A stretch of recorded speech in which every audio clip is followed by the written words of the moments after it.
1980 का टाइम है। एक क्यूबन रेफ्यूजी टोनी मोंटेना, जो अभी जेल से रिलीज़ हुआ है, अपने दोस्त मैनी रीब्रा और दो कंपेनियंस एंजल और चीची के साथ मायामी आता है। ये सब लोग मैरियल बोट लिफ्ट के थ्रू अमेरिका आए होते हैं। मायामी के ड्रग लॉर्ड फ्रैंक लोपेस इन्हें ग्रीन कार्ड दिलाता है, लेकिन बदले में एक काम देता है, एक आदमी को मारना जो पहले फिडेल कैस्ट्रो के लिए काम करता था। टोनी और मैनी ये काम कर देते हैं और अब उनके पास यूएस रेजिडेंसी आ जाती है। शुरू में ये लोग एक रेस्टोरेंट में डिश वॉशिंग का काम करते हैं, लेकिन टोनी को ये लाइफ पसंद नहीं। उसकी सोच हमेशा बड़ी है।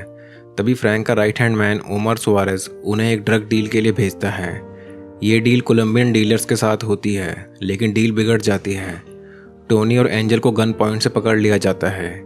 एंजल को चेन सॉ से टॉर्चर करके मार दिया जाता है और टोनी मजबूर होता है सब देखने के लिए।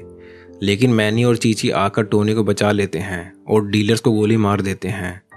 ड्रग्स और पैसा वो डायरेक्टली फ्रैंक के पास ले जाते हैं। टोनी को लगता है कि ओमर ने उन्हें फंसाया है। फ्रैंक टोनी और मैनी को अपने अंडर काम पे रख लेता है। यहीं टोनी की नज़र फ्रैंक की वाइफ एल्वीरा पे पड़ती है, जो एक ट्रॉफी वाइफ है। धीरे धीरे टोनी उसकी तरफ अट्रैक्ट होने लगता है। एक दिन टोनी अपनी माँ और छोटी बहन जीना से मिलता है। माँ को वो $1000 देता है। बोलता है वो एक पॉलिटिकल ऑर्गेनाइज़र के तौर पे पैसे कमा रहा है। लेकिन माँ समझ जाती है कि उसका बेटा गंदे काम में घुस गया है और उसे घर से निकाल देती है। जीना फिर भी पैसे रख लेती है। मैनी को जीना पसंद आती है, पर टोनी उसे वार्निंग देता है कि उससे दूर रहे। फ्रैंक टोनी और ओमार को बोलीविया भेजता है एलिजेंड्रो सोसा से मिलने, जो एक पावरफुल कोकेन किंगपिन है। मीटिंग के दौरान टोनी एक बड़ी डील फाइनलाइज करना चाहता है, लेकिन ओमार को गुस्सा आता है और दोनों में झगड़ा हो जाता है। सोसा ओमार को अलग भेज देता है और टोनी के सामने उसे हेलीकॉप्टर से लटकाकर मार देता है। सोसा बोलता है कि ओमार पुलिस का इन्फॉर्मेंट था और फ्रैंक पर भरोसा करना बेकार है। टोनी स्मार्टली उसकी बात मान जाता है और सोसा को इम्प्रेस करके डील पक्का कर लेता है। वापस मियामी में फ्रैंक को टोनी की हरकत पसंद नहीं आती। दोनों के बीच दोस्ती ख़त्म हो जाती है। अब टोनी अपना खुद का कोकेन बिजनेस खड़ा करता है और ओपनली एल्वीरा को पसंद करने लगता है। फ्रैंक को और गुस्सा आता है। इसी दौरान एक करप्ट डिटेक्टिव मर्ल बर्नस्टाइन टोनी से प्रोटेक्शन मनी डिमांड करता है। क्लब में टोनी को एक असैसिनेशन अटेम्प्ट का सामना भी करना पड़ता है। उसे पता चल जाता है कि ये सब फ्रैंक ने करवाया था। टोनी फ्रैंक और बर्नस्टाइन को कन्फ्रंट करता है। फ्रैंक कन्फर्स कर लेता है। तभी मैनी फ्रैंक को गोली मार के ख़त्म कर देता है और टोनी खुद बर्नस्टाइन को गोली से उड़ा देता है। अब टोनी एल्वीरा से शादी करता है और सोसा के प्रोडक्ट का मेन डिस्ट्रीब्यूटर बन जाता है। उसका एम्पायर बढ़ता है। वो एक ह्यूज मैंशन खरीदता है, सब लग्जरी, गार्ड्स, पावर। लेकिन ये पावर उसके लिए एक ट्रैप बनने वाली होती है।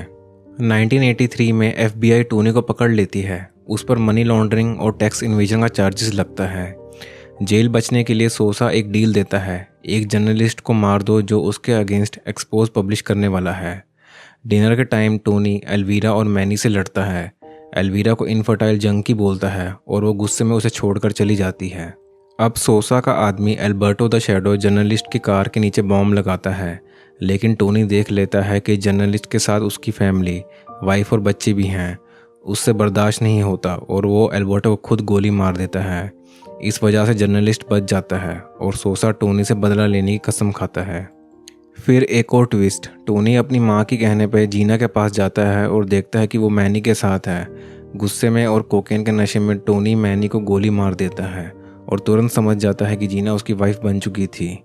टोनी अपनी बहन को ले जाता है मैंशन और फुल कोक बिंज पे चला जाता है। सोसा के लोग मैंशन पर छापा मार देते हैं। जीना ब्रेकडाउन में टोनी को प्रोवोक करती है, उस पर गोली चला देती है, लेकिन खुद मर जाती है। टोनी और भी टूट जाता है। अब सोसा के लोग अंदर घुस के उसके गार्ड्स मार देते हैं। टोनी अपनी आइकॉनिक M16 ग्रेनेड लॉन्चर के साथ चिल्लाता है, say hello to my little friend, और अकेले ही डजन्स लोगों को ख़त्म कर देता है। लेकिन गोलियां लगती रहती हैं। आखिर में सोसा का इन्फोर्सर द स्कल आता है और टोनी को पीछे से गोली मार देता है। टोनी बैल्कनी से गिरकर उसके फाउंटेन में गिरता है और उसके सामने लिखा होता है, द वर्ल्ड इज़ योर्स।